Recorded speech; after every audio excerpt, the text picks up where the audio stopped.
Welcome. Instructions on exiting the building in the event of an emergency. You're gonna go out the door. You can go down the hallway, down the stairs that way, or go that way, down those stairs, and I believe there is a safe space in front of the elevator in the event of a big emergency. Recording in progress. Agenda additions, deletions, or changes in the order of agenda items. Yeah, so we do have a deletion. We're going to drop the Tier 1A Historic Resources presentation due to Paul not being here to give it. Got it. That'll slow us down. Glitz through it. Right, Sure. so one and number 3, open to the public for items not related to the agenda. Oh, did you do the agenda change? We didn't. Did you take off the tier 1? Yes. Yeah. Okay, good. Yeah. Perfect. Yeah. Thank you. Yes, Ryan Doyle speaking. We see here at the planning commission, city council and other meetings, we hear a lot of complaints saying that we can't add more housing because we'll have too many students and we can't afford to educate more students.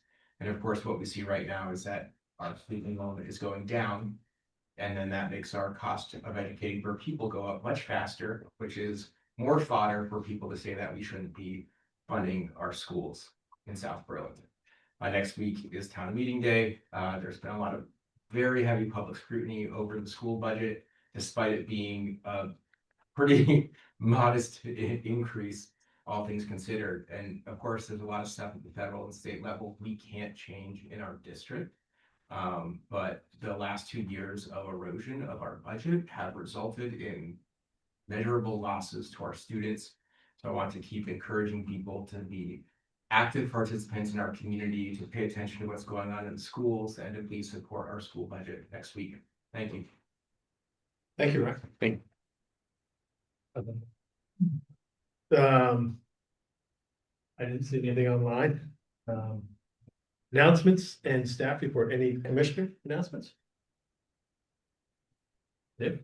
So pretty light on the staff report for now. Paul didn't ask me to present anything in particular, so we will continue on with unless anyone has any questions that I could maybe answer, then we can continue on with the agenda. I just want to make one actual personal announcement, which is that this is going to be my last week in South Burlington. I am as an employee, I'm still a resident and will continue to be. But I am resigning my position and starting a new position as the campaign manager for the Molly Gray for Lieutenant Governor campaign. So I will be getting bummer. and I will miss you all greatly as a colleague, but I will be joining you as a resident. Although I may take a few weeks break from coming to planning commission. Well, we wish it best of luck. Yeah, good luck. Yeah, Thank best you. of luck with that. Yeah. You will be missed. I'm gonna turn it over to Chairwoman Jessica now, because she's here. I am. I'm sorry about No, that. no worries. Yeah, and thanks, Nick, for all the help on everything. We will miss you. Thank you. Okay, so we are we're on number 5. Is Alana joining us? Oh, you're behind. Oh my gosh. I have blinders on. I am so sorry. Surprise! Yes, we are very excited to have Alana Blanchard, our community development director, joining us today for an update. Thank you. I'm gonna see if I can spend. Yeah. Are you guys in a webinar or? We are in a webinar. Let's see, I'm going to promote you to a panelist. Nice. I think I'm going to. The idea.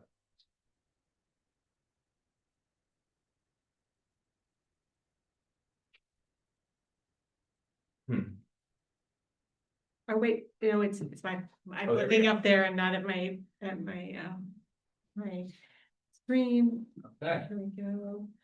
Well, you should be able to share away at this point. I'm not sure what's.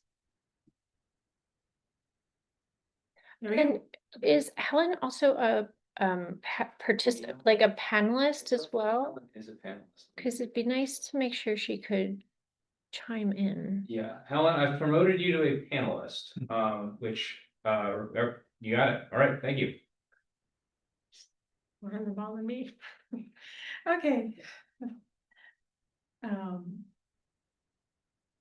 Okay, so I'm really pleased to be here to talk to you. I will warn you that I'm also presenting to the Rotary this week, so I think there's some things in here that you're probably familiar with, so maybe I'll try to gauge and see how interesting it is to you. We are as this part, for instance, hopefully you're familiar with the fact that City Center and our new downtown has been in plans since the 1970s. And then I have a quote there from the latest City Plan 2024, which continues to place a big emphasis on City Center and developing City Center. And, you know, it's great to be able to present on City Center and to have people be able to walk around City Center at the same time, which is, if you've been here for a while, you know that was not always the case. And then here's our timeline. We are still in the project mode. We're also collecting increment, tell me if you understand how a TIF district pays for projects. Raise your hand. If we do know or don't know. If you do know. Okay. Down there in the middle. Okay, so- You use a little refresher. Got it. So a TIF district, essentially, you're taking a whole bunch of properties and you're taking your accounting system and you're saying, okay, what were they worth in 2012? What are they worth now? The delta between 2012 and what they're worth now. The same tax rate gets applied, but you're taking 75% of that new revenue on that new worth. And that goes into a fund and we use it to pay debt on bonds. We can also use it for administrative costs. How is it divided between education and municipal? So both 75% of the education fund and 75% of the TIF funds revenues, tax revenues. So this is the only time that we get to collect at a much higher tax rate effectively for us. It's the same tax rate to the taxpayers, but the state makes the education fund whole for all of the TIF districts across the state. Same way we make the city funds whole too, but that gets distributed across the state, and then the state is also receiving 25% of the revenues, the whole, each year, and we receive 25% of the revenues each year into our municipal fund. So 75% is used to pay for projects. And then we're collecting each year until 2037. So, and we can't incur any more debt, so we can't take out any more debt within the TIF district. We're all done with that. But then we still have some time in order to pay off the debt. Does that mean we cannot take out debt funded by TIF funds, or we're banned from taking on any debt in the area? Just for TIF Okay. funds. We can still take out a lot more debt. But Vermont has a very high tax ceiling for debt. And then, so we have several designations, and we needed to have the new town center in order to have a TIF district designation. So that was really important. And then the neighborhood development area, because we have the new town center, we can have a neighborhood development area, and that allows priority housing projects. And priority housing projects, if you're not familiar with them, are a state tool that allows developers to get a waiver on Act 250, and in South Burlington, it's for, you know what, I'm gonna take that back because I think they changed it and they took the cap off. But you can get a priority, housing waiver if you're building affordable housing according to the state standards, and you have made adjustments to the city's inclusionary zoning so that developers aren't going through multiple sets of regulations. But because of that neighborhood development area, you've seen people build more because they did not have to go through Act 250. So that means that they didn't have the jeopardy of a lot of extra time in getting their permits. Yes, Does this still make a difference now that this whole area is in tier 1B? that should not make a difference. Once city center is designated as a downtown. And I should stop there because I could be completely incorrect, because Paul is the definite expert on tier 1. I'll jump in with Yeah. quick clarification. The TIF district doesn't change. The Newtown Center and Neighborhood Development Area designations will be eclipsed by the new. Yeah. The new downtown designation. Yeah.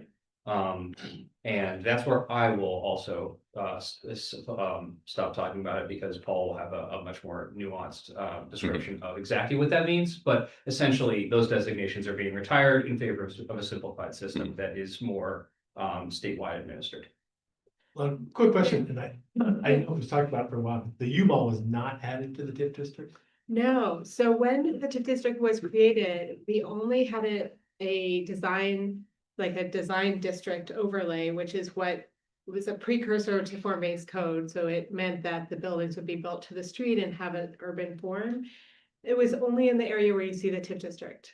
And so because of that, we couldn't expand it. And then we did expand the Newtown Center to include them all so that we could expand the TIF district. But then some legislators decided they did not want communities to be able to change the boundaries on TIF districts. So we were where we were. So it's not inside the TIF district. There was an interest for a while though. Yeah, I know it was talked about. Yeah. And so then the TIF district is about 1/3 of city center. And so, and I really like showing people this slide because I think with the South Burlington City Center Collaborative, and I'll talk about them later on, but with having a downtown organization that's over all of city center, I think that's going to help to spread the identity across all of city center, which I think this is one of the maps that you guys are much more familiar with than the general public. And then here we get into the heart of the TIF district. Why we have a TIF district is to build public projects. We have 4 left to build. And those projects create a walkable, bikeable downtown. They include the bridge, they include the Williston Road streetscape, they include the Williston Road intersections. They include, and I have Garden Street includes the Williston Road intersections. I'll show you a close-up of that, but then also the connection from the stub that's between Catamount Run and the Garden Street apartments to Midas Drive, and then the City Center Park. And so that gives us a really good east-west regional flow for walking and biking and mobility, but then also building that north-south walking and biking. And then we finished Market Street. These are all projects that had TIF district financing, Market Street, this building, and then phase 1 of City Center Park. So Garden Street is going to go out to bid this spring. And that is as I said, the connection between Midas Drive and the stub of Garden Street. And then phase 2 is still going towards right away. So we're not quite in right away yet. So we're about 65% through the plan development. But we do want to accelerate it as much as possible so that it's going into construction next year. And that's kind of small. So if you're not familiar with this project, I remember you being out there because I was thinking about the walk the other day when we did a site walk for this project. And so this project will add a shared use path on Williston Road and then also along Midas Drive and extend and connect to the one in Garden Street. And then the really big thing is the realignment of the intersection at White Street. And also a Midas. City Center Park, right now, has anyone been out to the park this winter? You have. Okay. So that dotted line represents a new shared use path. It will connect Barrett Street to Market Street and also to Garden Street. It runs behind the Catamount Run and then through over the wetlands and through the forest and then back through the wetlands. And it's kind of amazing because you're kind of in a big forest and then you're over the wetlands and then you're back in the city. So it's pretty cool. And then, here's a picture of the connection to Market Street. So what's been called the Goose Pond or the Market Street Park, or has a lot of different names, will officially become part of City Center Park this spring. There will be a grand opening, and you can just see.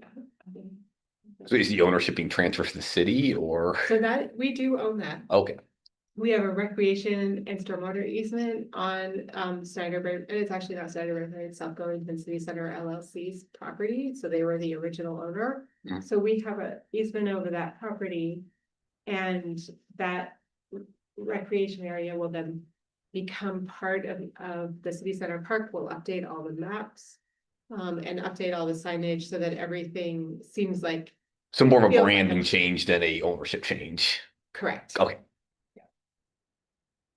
And then if Are you we taking questions? sure. Will the culvert at the edge of the Healthy Living and Trader Joe's parking lot, will that be given a pipe and covered over and be a bike path at that point? Or No, no, it's gonna remain a love canal? no, I mean, yes. It's actually not. It's the Potash, it's the tributary 3 to the Potash Brook. Oh, okay. So it's essentially the drainage for this whole wetland. Yeah. It's not, I think that if we had all the money in the world and didn't mind disrupting Dorset Street, we'd be happy to rebuild that. It's not currently in any plans at the moment. But the path comes out just to the east of the Healthy Living parking lot, next to the large stormwater pond that's at the far side of Catamount Run, far southern side. And if you walk out there today, I'm pretty sure the path is there. Okay. Yeah.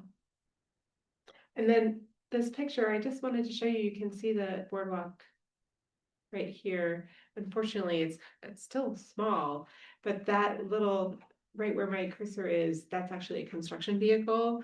And then that line that you see is the boardwalk going into the west. And this facility will have bollards, so it'll have lighting. So that you can, because it is a good north-south connection between the neighborhoods and the different schools that are on either end of it. We wanted to make sure that it was usable in the winter, but we'll be plowing it, but not salting it because of the weathers. Williston Road Streetscape is from Dorset to Midas Drive. It's a much simpler project. It's a straightforward shared use path. There will be a much larger buffer between the street and the users. And then we'll also be putting in pedestrian oriented light for this project. And then the walk bike bridge over I-89. So this project, you've probably heard a lot about it. We are working on getting it back out to bid. This shows where it is because I think it's a lot of people are like, why isn't it along the roadway? I'm sure we might have had this conversation before, but it does have to cross the roadway at 32 feet in the air, which means that most of the project is very long ramps that approach up to the bridge, which is right at the edges over Interstate 89. And I'll show you a picture. So that's what it looks like. It makes the bridge look much bigger, but there are those shared use paths coming up to it. It will connect to the University Mall, and then we did bid this out. We got the bids in August. They were extremely high. They were much, much higher than the engineer's estimate that we had just received about a month earlier. And because of that, we have been going through a value engineering process and a redesign process with the engineers. We talked to all the construction folks that bid on the project and ask them, well, what can we change to make this less expensive? And then we also went to the council and said, okay, this is our funding gap. Can we still go forward? We said yes. So we are going forward, and we have narrowed the gap by almost 50%. And then we're currently actually applying for grants to fill the rest of the gap. So there is a lot of value engineering. One of the things that is changing is that there was a ramp for the whole facility. I'm sorry, there was a railing on the round part of the facility. There now will just be a fencing, but no actual railing. There's also, that is probably the biggest change that you would see. There's other things like the conduit on the underside of the bridge. Is it inside the bridge or just tacked onto the underside of the bridge? And we don't think that we care as much about the view from the cars, so we're just tacking it onto the other side of the bridge. So there's different, and it's not tacked, it's secured, fastened securely, but this project will probably take about 2.5 years to build, if not 3 years. Just this ordering the steel on the bridge takes a really long time. So it's the manufacturing process is quite involved. So I'm giving you a breakdown of our funding sources, and so the TIF is 38%. We have 32% in federal grants, 25% is from city funds, and 5% of it is unsecured, and that's the bridge, and a tiny bit of some other. When I say tiny, relatively smaller bits from other projects. Ongoing development, you can kind of see it all around you, and I'm hoping you get a lot of updates from staff. But there's 2 buildings. One is scheduled to open in June of 2026, and one in October of 2026, so this year. And that's the last bit of the Snyder Braverman that is currently in permitting. So they do have a few smaller parcels that they could look at permitting, but they don't have anything right now in the hopper. There's a lot. Have you guys seen this slide before? Okay, so we like to show them to people because it shows that we're making a lot of progress. We have a much, hopefully you know that we're achieving the goals of more than 80% of new housing is in areas planned for growth. But in the TIF district, I think our TIF district value grew at 9%. So much higher than the tax base overall. And that's due to this housing and commercial property that's been coming online. And the bulk of it has come online in the past 2 or 3 years. And so this includes the buildings that are still being completed. But overall, City Center has almost 1,000 new homes. So we're doing pretty well, but we have a long way to go. So for the TIF district to be, and I've shown this to you before, I didn't include it in here, but I'm just going to remind you because I know you guys are the caretakers for some of this, like you have a piece of this. But for our TIF district to break even when we end collection in 2037, we are still looking at adding 1 Union Place style building. So that's the building at the corner of Market Street and Garden Street annually for 10 years. So we do need to keep working on development. That's what we're doing. So encouraging people to invest in South Burlington. So how many additional units total or per? That works out to about 600. Okay. But we calculated it. The value, I think, is 53. Like each year it changes. So depending on how things are assessed, we recalculate like how many new.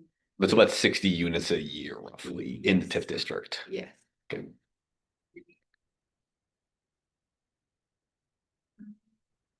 So we're still planning. There's like lots of, as I said, we have to keep moving. This is just an excerpt from the Economic Development Strategic Plan. One of the initiatives that we're partnering with CCRPC on is outreach to the San Remo Drive property owners. We're doing brownfields small area plan with them, which is looking at how they can address brownfields and then envision changes to their property. So how they can redevelop the property. It doesn't mean that it's not an obligation, they don't have to participate, but it's been a very, there's been a lot of positive feedback on the outreach so far, and so we are gonna move forward, with a plan, with a study with them, so. And then we're also working on supporting vibrancy and building community, so building up our identity. But also supporting the transformation to a functional downtown, or a mature downtown, I guess you would say. So one thing is, the council recently accepted a parking management plan or strategy, and so we're working on developing a system to manage parking. We're not there yet. So, and that is paid parking, by the way. That means that all of the spots on Market Street, spots behind the building, and the spots across the street at some point will likely be metered. And when I say metered, something like Park Mobile or a kiosk payment system. It's going to take a lot to put that together. There's going to be ordinances, software, hardware, new staff. So it's not going to happen overnight, but that's one of the things that will likely change over the next year. And one of the big reasons for that is to be able to support businesses that are on Market Street.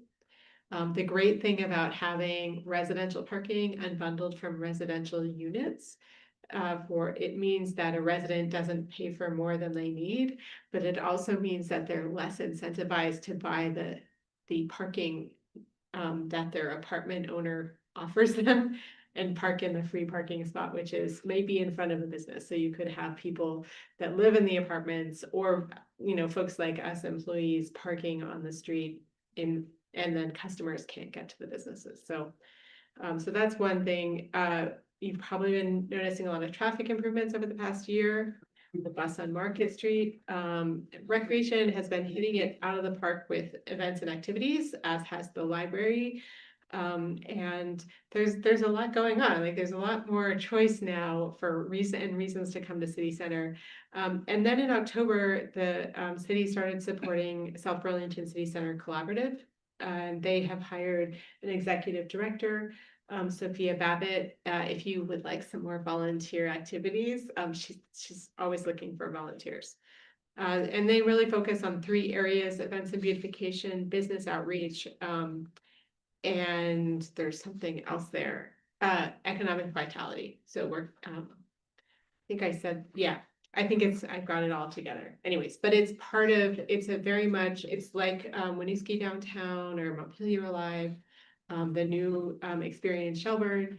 It's an organization that brings the businesses and community together. Is that more funded with kind of city funds or more with like business funds? So right now it's more funded with city funds. And I think for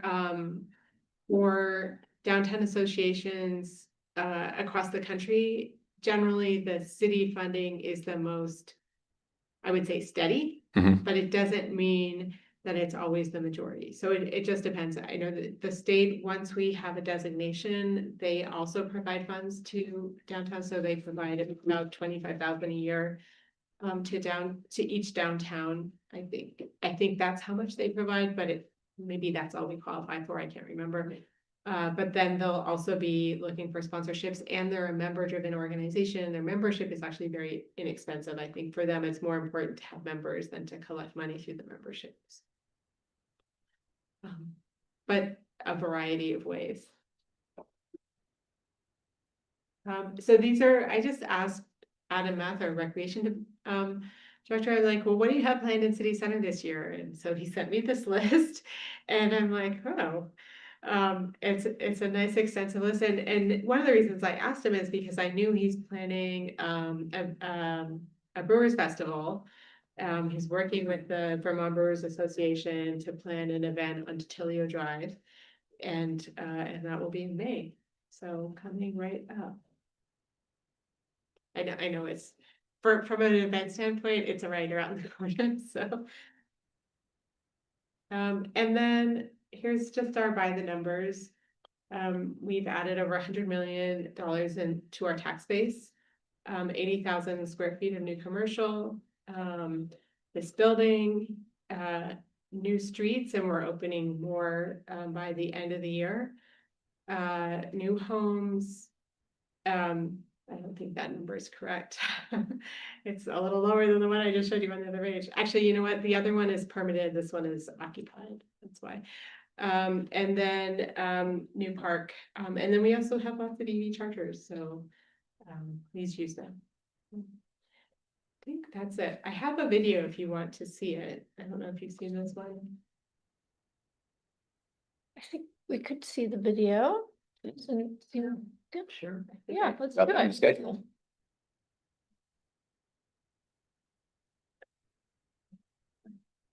Yeah. The little jerky. Welcome I to think City it's- Center. I Downtown destination in South Burlington. think it's the Zoom. Probably. And then it's just gonna end at the park. There you go. Anyways, so. I think we had time for that. I'm glad we watched it. I love watching it because you can see the light spilling, and this is something, Donna, that you talked to me about, like that we didn't have to put as much light on Market Street because there would be light coming out of the storefronts, and you can see it in that video, so. Question? Yeah, it's nice to do it in the evening, early evening like that. Mhm. The TIF area where it's between Dorset and San Remo. Mhm. The only improvement I've seen there in the last year is that Coco property where they've rehabbed that building. Yes. Do you know if that's been reassessed and is there a little sliver of TIF funding there for us? Yeah, so, it would probably go on this year's assessment if it's assessed. And I'm not sure, I mean, they did do a major renovation That's the only improvement in the whole area, I think, right? since the TIF was started, yes. Yes, it depends on the degree of the renovation. Right. Because. Yeah. I know a lot more about assessing than I did before. Yeah, so, but at the same time, I think what they've been doing has really shown people that there's opportunity there too. Just a question, and I think you had mentioned to us about the issues with leasing some of the business space. On Market Street, and especially in the T5, sorry, T5. Yeah. And I'm wondering how much is parking be an issue on that front? I 'Cause think I know parking, I've heard that. yeah, I think but parking It's tough because there's not a lot of parking. parking is a huge concern.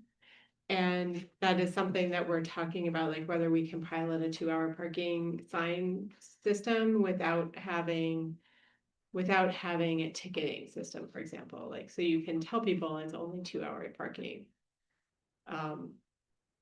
So there honor may- system essentially, I'm sorry, what? essentially honor system at that point. I'm not sure, but there may be ways that we can ease into the parking system before we have the whole parking system and start to pilot things, because that is definitely, especially the north side of Market Street is a huge concern.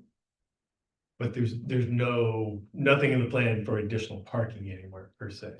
No, so, and if you talk to I don't know about the businesses, but if you talk to the owner of the property, they've calculated out how much parking they actually need on their site for those businesses, and they have set it aside on their sites. So the new businesses that came in on Market Street have sufficient parking for the customers and the employees behind the buildings. But we want the parking on the street because we know that's also important to the success of businesses. Because it's more of a training thing to get people to park behind. About cooperation, because there's a lot of parking right on the other side of Dorset Street. Yeah, And it's not a long walk. I mean, people yeah, seem to think that you have to park right in front of where you're going, but I mean, 2-block walk from, as long as Dorset Street feels safe to cross, I think that's the main issue there. Sometimes people don't feel safe crossing Dorset Street because it's. Yeah. It's Oh. wide. Yeah, one of the great things about the parking management, having a parking management system is that we can then go and lease private lots, like the way we do with the lot across the street. But then we can extend the parking, the whole system to that lot. And we can assign, we can say, okay, this lot is for employees. You know, or this lot is for party guests, you know, if you're having a big event at the, I want to call it, yeah, at the Delta, sorry. We just have to think twice about it, every hotel because the names change. The Delta Hotel, so if you have an event at the Delta, maybe you end up parking on this, you know, over on Market Street in a lot that we have for employees at other times or something. So you can start to really reallocate that parking according to need and very quickly with codes. Is the parking system gonna have a way of telling you where there's parking spaces? 'Cause that seems to really work. Yeah, You I know, think, when it's like, oh, there's, there's a space over here, so, Yeah. you don't have to drive around, you can just go to where the space is. if, so we'll most likely go with Park Mobile. So if Park Mobile does that, then I would say yes, but, I'm not Yeah, I sure. don't know if I they don't do think it that. does. think they do. No, I don't And think it could be like a not yet, because that's just software. Yeah. So is the plan for the parking plan, is that going to include exclusively city-owned parking spaces or will also be partnerships with privately owned lots? Both. Both. So it's like some revenue sharing kind of thing in that. Yeah. Probably we would lease and then use the Oh. revenues to fund the Gotcha. system. Gotcha. There was a question that came up because some of my friends was like, I'm not gonna be able to go to the senior center anymore. I'm not gonna pay to park there. Yeah. And I said, well, what if some of the parking fees could be used to pay for a shuttle bus? Yeah. Particularly for the senior center and for Yeah.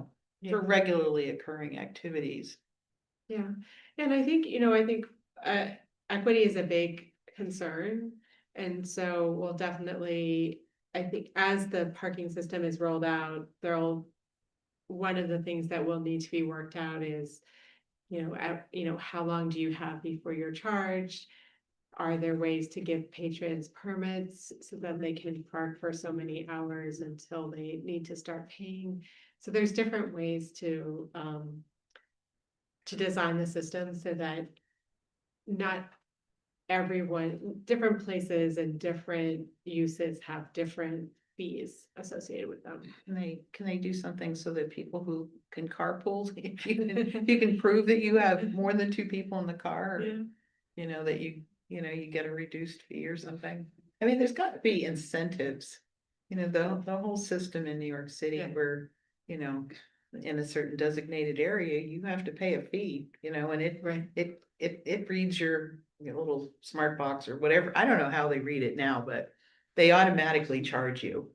You have a credit card on file and you get charged Yeah. for how many times you go into the city. And, it's like, I'm sure that's pretty expensive to initiate something like that, but it's kind of that's what parking is gonna be, and the places that manage to keep more cars out of the city are the Yeah. places that people wanna walk, and people wanna congregate, cause there's not a lot of cars.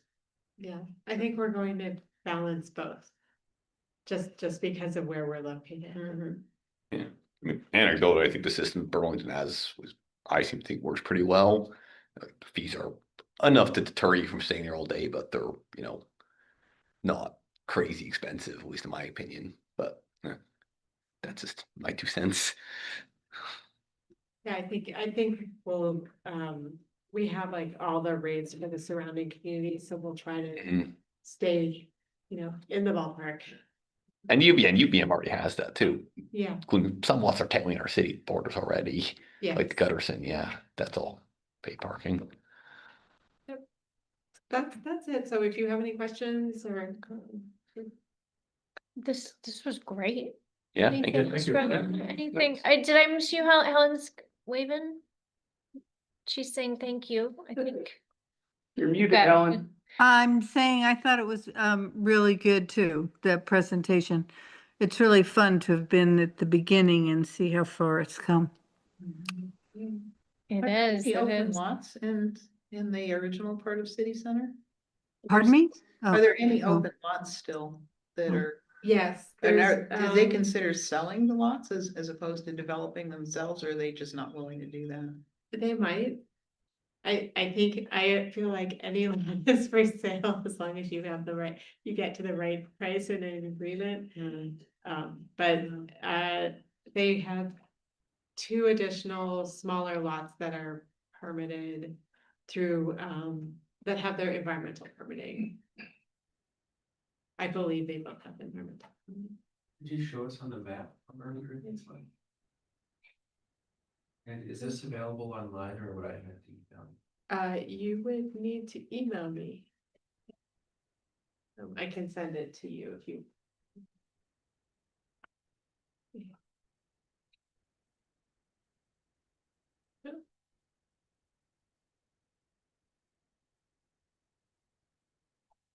Yeah, so there's a parcel over here.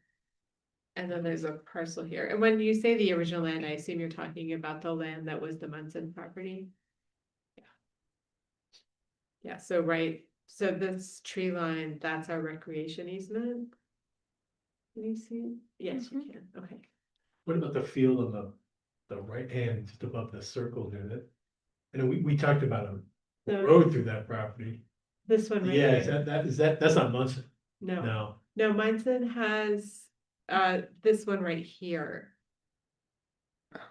So it's more than one parcel essentially. Yeah, that it's kind two of Right. area. parcels. Does the TIF district extend all the way to 116 or not quite? It does, it's Okay. all the way to one. So that is kind of the largest undeveloped Yeah. area. This one right Yeah. here, yes. I think that is that it was T3 plus, is it now T4? I think that's Oh, T4. T4. T4. It is T4 Yeah. now, Yeah. okay, because I know that I thought we had Yeah. changed that. Who owns that parcel on 116? Is that a number of smaller parcels? Or we don't know? Nope, that's one parcel, that's owned by the Chastanay family, To who? the Chastanay family. What are they waiting for? There's there's a house They've there. had for Yeah. It's not there totally forever, vacant. lived on. Yeah, right. Yeah, and the father of the family actually lived in that house. I mean, at least in the 2010s. So probably, yeah, I know she was fairly senior. Is it, so. Okay, go ahead. I didn't see the first cursor. You said this lot Yes. is open Right, and then you said there was a second. Or is this whole thing the second one? that's a second, not the whole thing, just the wooded area. Thank you.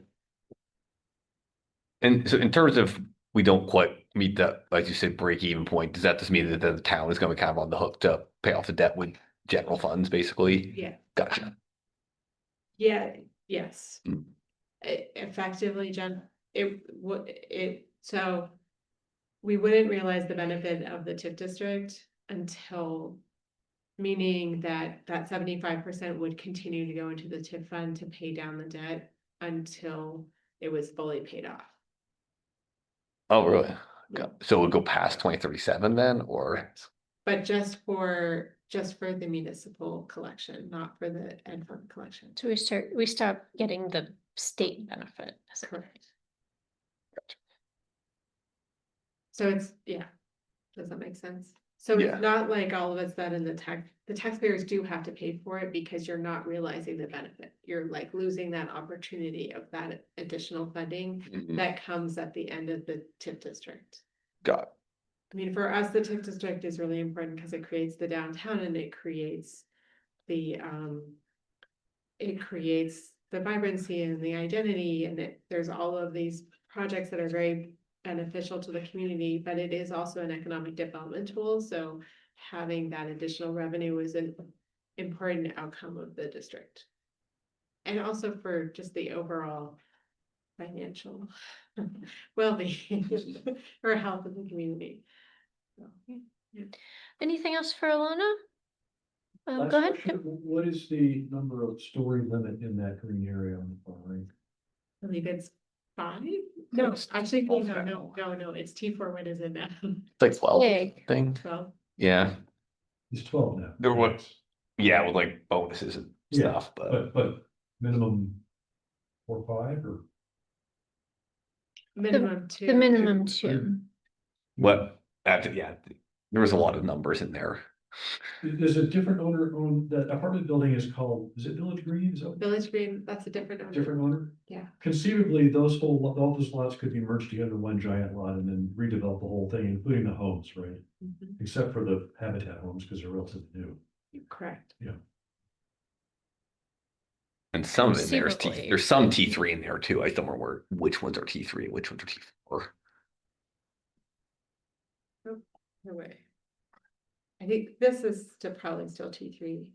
Yeah. I still remember exactly. I have to pull up the. Great, well, thanks so much, Alana. This was a really, really great update. Thanks for joining us. Thank you for all your support. over the Yeah, years. well, it's been great to see it all come together. So on our agenda, we are moving, we've changed the agenda. So what's listed as number 6 is gonna be done in the future. So we're gonna move on to number 7, which is EV charging, a potential LDR update. Yes, yes, indeed. So, let's see, so I'm pulling up the, actual language there, basically,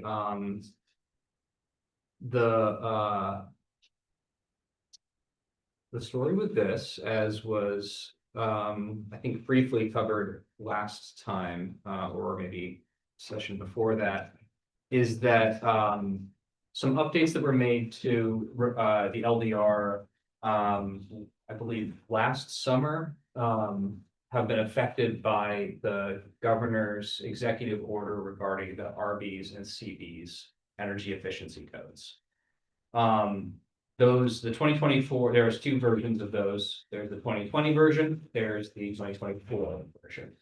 The 2024 version, without going into all the details, was a fairly major rewrite or upping of standards and introduction of new standards to that code.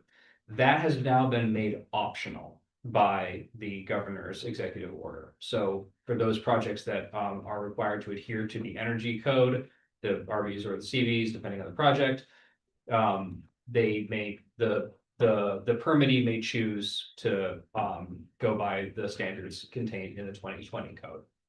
One of those standards was in the 2024 code was this is both for RVs and CVs, was a requirement to install a certain level of EV infrastructure.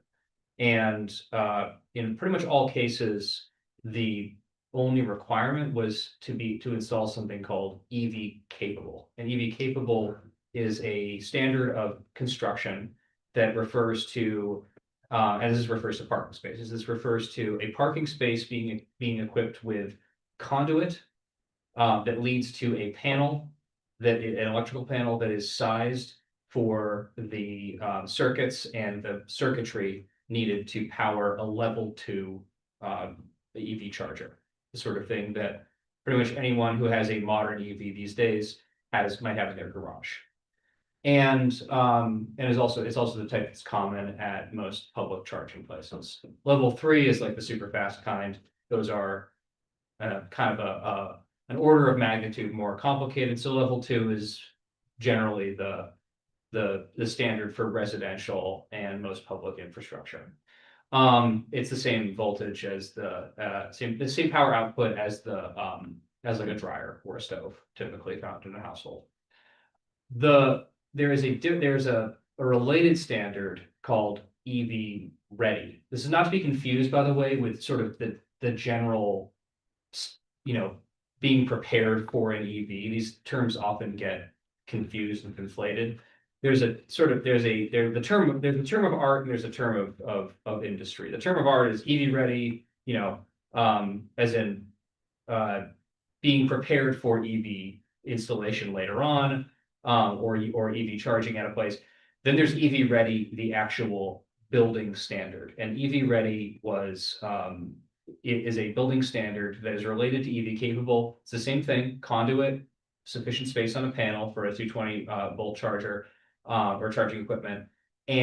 But also includes the circuit and a junction box at the parking space. So it's a little bit more built out, but it's still not, a standard that requires the installation of an actual charging unit with the plug, and it doesn't necessarily require that circuit to be powered. It just means that the wire gets pulled through at the time of installation, and circuit breakers are added to the panel. This can save a little bit of money at the time of installation. And then, so with that sort of preamble, I know this is somewhat review for many of you, but I just wanted to kind of like get us all on the same page. The city, policymakers here at the city wanted to pursue a higher standard that locally than was required by the 2024 RVs and CVs. And if you recall, I said is that that 2024 edition of the code required a certain amount of parking spaces at new build, residential and commercial, to have EV capable, to be built to the EV capable standard. So there are some percentages and numbers associated with that. I can explain a little bit more about that. But just to explain the kind of policy machinations, the city wanted to require EV ready whenever EV capable was called for in the state code. So if the state code required you to build to the standard of EV capable, install the conduit, the larger panel, the city's requirement became that you go ahead and pull the circuit wires through there and install the circuit breakers and a junction box at the end, one step closer to being built out. So the thing is that bylaw language was predicated on there being a required EV capable being required at new construction. So it said something to the effect of, whenever EV capable is required by the 2024 RVs or CVs, the applicant shall install EV ready equipment, or it should be built to the EV ready standard. Once the 2024 CVs and RVs were made optional, then that eliminated that made it so it removed the guarantee that that people would be building to that base standard, and so the extra requirement that the city had added on was no longer kind of built on a solid like regulatory foundation. So the city council asked the planning commission and staff to work on a updated version to preserve the intent of the policy by rewriting by making changes to our local zoning code that would preserve the intent of that. And that is what is attached to the agenda today, is a quick draft of that. It's been looked at by legal. Kelsey drew this up. It's not a huge change in terms of in terms of language, and it is there to preserve the policy that's already been that was already written into the LDR. So I'll stop there and take questions if folks have that. So that's all it needs?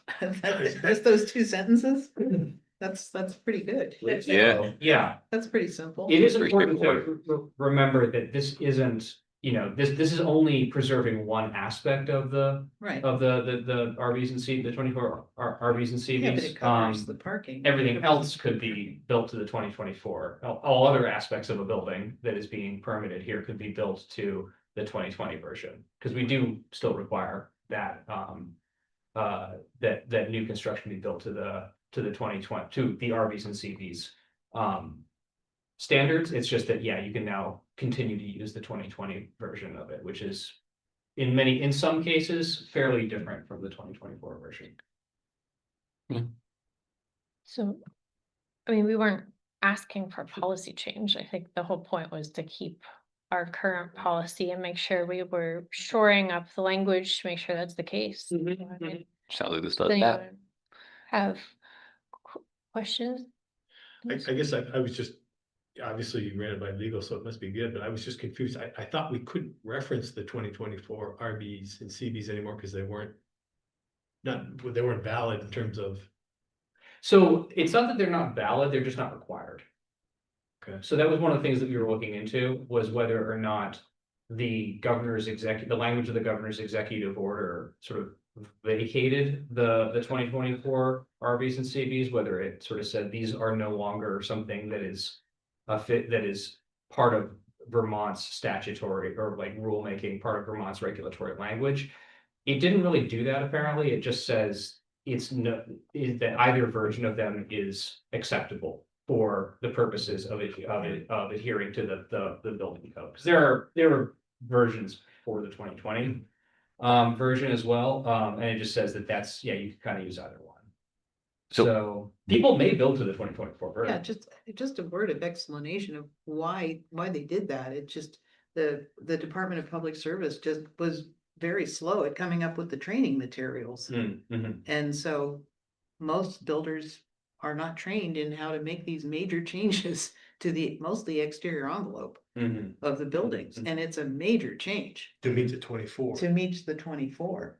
So that was and there was a lot of controversy about the numbers that were used to show the cost effectiveness of it, because costs have changed quite a bit. So it's not like they're saying, oh, you shouldn't build to the 2024. Mhm. It's just that a lot of builders are just like, we don't really agree with building that way, Mhm. because they're worried about liability in some cases. Some architects are worried about, but if they knew how to do it, I think they'd be less concerned about it. And, if they understood the science of it. So it was just, I mean, even the AIA architects kind of agree that you shouldn't push a standard that most people are unable to meet. And that was the question, that was the problem. It was mostly around the envelope, the building envelope standards. I don't think it affected the commercial one much at all. Yeah, I'm not sure. That was the sense that I got as well, but. So that's an unfortunate, not a- thing with, that it reduces the commercial EV parking spaces. Actually, well, it. Not in South Burlington, Yeah, but not South rest of Burlington. the state. Yeah, definitely. Okay. Yeah. Donna, is any part of what you said kind of against making these changes? No, I mean, this just kind of, it's just a reality, just like, let's keep this piece of it that's, very future oriented and that, nobody's really disagreeing with. Okay. Any other questions or, Tim? Is there any new news on the legality of the governor's executive orders? Not as far as I'm aware. Is there any challenge the legislature is posing to them at this point through the Also, special committee for that, or some legal advisory? yeah, not as far as I'm aware. Not from the legislative side. There may be a court ruling on it at some point, because I know that I think there was an initial, I think there was a lawsuit filed originally, but I'm not sure. I know, I'm not aware of any legislative attempts to challenge that or override it or change it. Yeah. Yeah, I think that there's a little bit of a reality check going on there. Because builders are like, we can't, we won't, we can't afford to, our clients are telling us not to. And yet the law is saying they must. And so I think the governor was just like, well, we can't tell you to do something that may not even be correct as of, today. We don't know. It's just they have to go back and reevaluate the costs and stuff of those wall systems. I don't think anything else will really be affected by it, but definitely the wall systems, adding a lot of extra insulation to the outside of a wall. If you don't do it right, it can rot your wall. So that was a concern. That was a concern. Does the planning commission need to do anything? Do you need a motion to approve this, or just a verbal like nodding our head? This sounds good. I think The original plan was to ask you folks to approve this and then like pending an advancement to sort of adding to the stack of minor bylaw amendments. I don't have that that template language for the motion in front of me because we were prepared for Paul to lead this discussion. So I think we can probably just table like the official action on it until How about we just, he's back in. I mean, we can make motions without Paul. So Yeah. I'm, You've been doing this for longer than I have, so. yeah, we didn't used to get a template motion. That's like a new thing. Make them up for ourselves. Yeah, Duncan, you were looking pretty excited. Or do you want me to do Try to it? find where the, There is no template motion, that's. So, yeah. Yeah, you can't read it. That's what You Nick gotta was, make it up as you no, I was gonna say, Yeah. I would make a motion that we approve the changes to LDR 3.18. In Article 3 of the LDRs, As presented, yeah. as presented, yes. Yeah. I'll second for that. warning at a future hearing, Yeah. can we say that Yes, yeah, specifically? yeah. Okay. Do you approve with that, Helen, with your? Yes, second? I would second that, sure. Great, okay, any discussion? All in favor of the motion? Aye. Aye, Aye, and that is unanimous, so we don't need to do a roll call. Great. So we have nothing under other business Yeah, draft minutes aren't ready yet. and no minutes, so we can adjourn. Very